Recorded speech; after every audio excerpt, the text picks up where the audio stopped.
This is the Exmoor Coaster in Somerset, taking adventurous travellers between Minehead and Ilfracombe. A switchback ride from the beaches of the Somerset coast up onto the roof of the world across Exmoor. There are many challenges created on the way, including one of the steepest stretches of A road in the UK. This is Britain's steepest bus route. But it's not all plain sailing. Running buses on Britain's steepest route requires a dedicated team and lots of preparation to keep things running like clockwork. Hi, I'm Alex Warner from Great Scenic Journeys. Join me to see what it takes to keep things moving on truly one of Britain's most scenic bus routes. I'm starting my journey here at Bridgewater Depot, where I'm going to meet Gary Armstrong and take a peek under the bonnet. Good morning, Gary, how are you? Good, thank you. Welcome to Bridgewater. Thank you very much. I love Somerset, one of my favourite counties.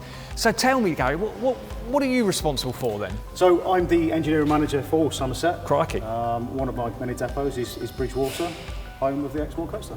So Gary, I hear this bus goes up the steepest hill in the UK. That must be really tough for your engineers. It's really challenging. Our challenges are, one, getting up the hill, and two, coming down the hill. Upgrades have been made to the braking systems. We also carry out software upgrade to the gearbox to help it achieve that climb, but also it makes it comfortable for the customer as well. We've also overhauled the cooling systems, new radiators, new water pumps, just to ensure that the systems are as efficient as possible. The second challenge coming down would be the braking systems. Bigger calipers, bigger discs, ensure the vehicle makes it to the bottom of the hill safely. But the buses have to look the part so that folks know it's the Exmoor Coaster. And that's the job of Dave Schultz, who I'm here to meet. Hello, Dave. Morning, Alex. Okay, well, this is how the vinyls come. As you can see, this is how they come in one piece. And my job is to fit them all. We get the vehicles, obviously nothing on. The bus comes in blank, it gets cleaned. This is how I set it out. This is one length. It's all self-adhesive, so when you push it down, it's what they call easy apply. Here is what they call a water vent, so obviously when it rains, all the water from upstairs runs out of here. I can do them in a day, depending on how easy it goes and how well it goes. But mostly I leave myself a day and a couple of hours the next day. Be a bit careful because sometimes it doesn't stick. And then you take part of the vinyl off with you.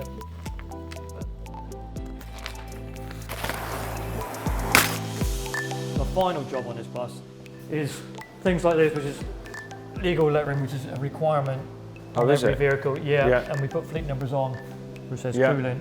Yeah, that's the boring bit, isn't it? That's the boring bit, yeah, which is very important. Yeah, I like the look of that, very nice. Done, that's the bus complete. Adventures by bus, there we go. Yep. Some stretches of the route have a wonderful canopy of trees in the summer with low-hanging branches, and that's where the pruning team play an important role in maintaining the route so the buses can actually pass along through the trees. I'm with Dave from the tree lopping team. Hi Dave. So tell me Dave, why'd you do this? It's mainly for the safety of the passengers, for damage to the buses, low trees, windscreens, but mainly for the passengers' safety. But we've got a team of 4 or 5 of us at a time. We've got a van, 2 safety vans, normally 2 people cutting up top, or 1, and we've got a driver that keeps us safe all the time. We've got secateurs, we've got a battery-powered saw, we've got a battery-powered hedge cutter. When we're cutting, basically we look at the shape of the roof.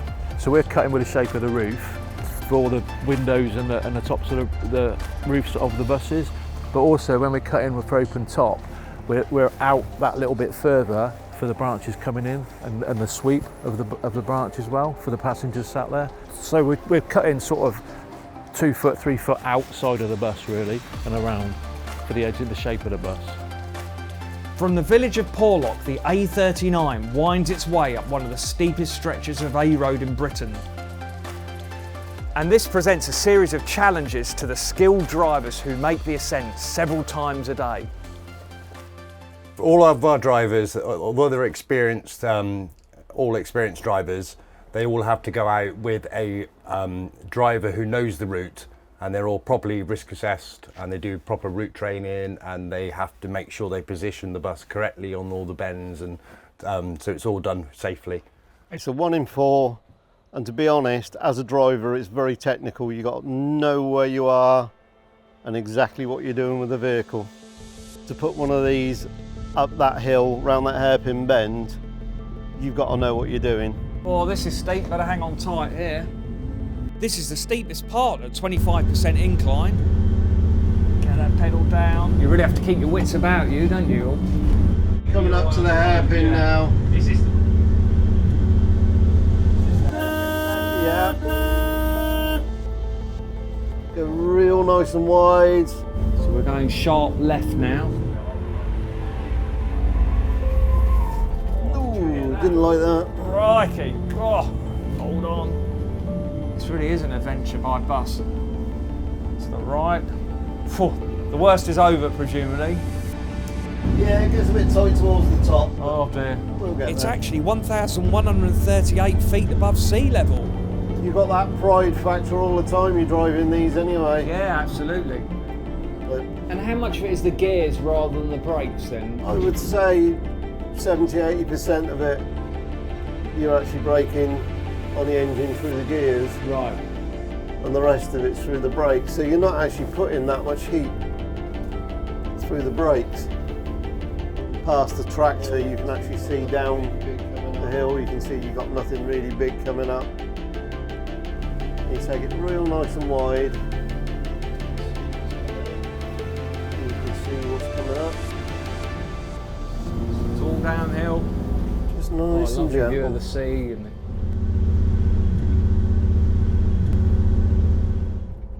As we come down, we're not hardly putting any pressure on the brakes. the Exmoor coaster is just incredible. There's so many things to do and places to see. It's difficult to know where to hop on and hop off the bus. So who better to talk to than Dan James from the Exmoor National Park here at the Lynmouth Visitor Centre. What's the best places to visit when you're here? There are so many, and the great thing about the Exmoor coaster, it doesn't only give you access to Exmoor, but it also gives you the opportunity to experience Exmoor in all its depth and glory. So from Porlock Marsh and the lowlands right up to the kind of going up Porlock Hill and across Porlock Common, wild open moorlands, down into Lynmouth at the coast. It's just a fantastic experience with so many options. So the National Trust looks after and cares for much of the landscape around the Exmoor coaster. What are your particular hotspots? As the bus winds up above Porlock Hill, you have spectacular views of the landscape, and the National Trust helps look after some of these landscapes so that we can make them special forever for everyone. We have swathes of beautiful purple heather, and this is really highlighted in the summer, and all year round it's really beautiful. There's some really stunning scenery to be seen. There's also some really fun-packed sights and attractions. And I'm going to share some of my favourite stops with you now. This is my favourite place, the Model Railway Exhibition.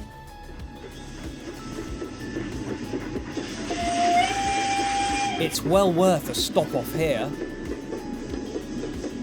Another favourite of mine is the Combe Martin Wildlife and Dinosaur Park. Set in Combe Martin Valley over 28 acres of gardens. As well as the real-life primates, penguins and more, they're known mainly for their impressive life-size animatronic dinosaurs. There's all kinds of things to see. At Minehead, you can experience thrills and spills galore at Butlins. There's nothing better than fish and chips by the sea with a lovely view. Nestled on the gorgeous North Devon coastline, Ilfracombe is a historic fishing town that's well worth a visit. There are the most gorgeous coves, trails and little villages around it which make for a great day out.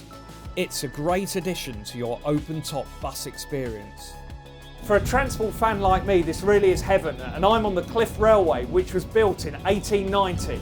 It's the highest and steepest water-powered railway in the world.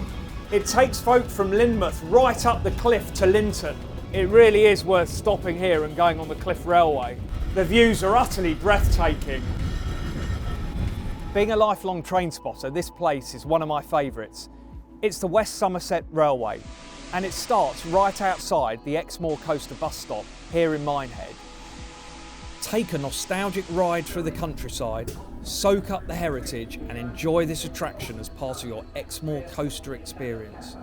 With so much jaw-dropping scenery, it's inevitable the Exmoor coaster pulls the crowds, and that must mean a busy job for the team of cleaners at the end of the day.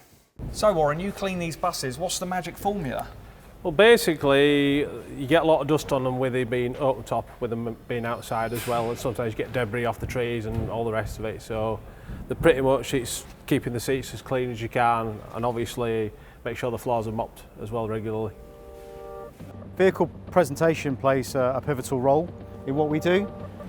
So this is our drive-through bus wash to ensure the vehicle gets a really good deep clean. Awesome, let's see it in action. Wow, that's a great piece of kit. Look at its giant brushes. The bus looks great now and ready for more action. Well, there they are. The buses are all ready to delight explorers over the spring and summer months to come on this action-packed route and the steepest climb in the UK. I hope you've enjoyed your journey with me. We've seen all the hard work that goes on behind the scenes on Britain's steepest bus route.